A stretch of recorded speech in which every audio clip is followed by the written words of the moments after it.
Install Android 11 on Sony Xperia 10 via LineageOS 18. Please check the description for important notes and all the download links. First download ROM and GApps packages, then transfer the downloaded files to the phone storage, link is in the description below. Step 2. Boot your device into TWRP recovery.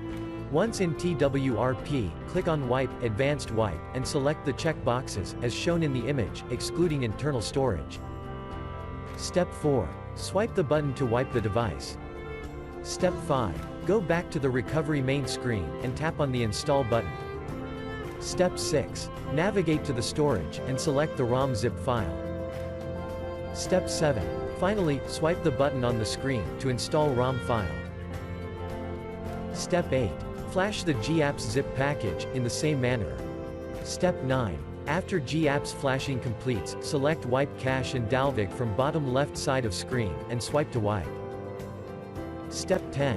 When the flashing process is complete, hit Reboot System.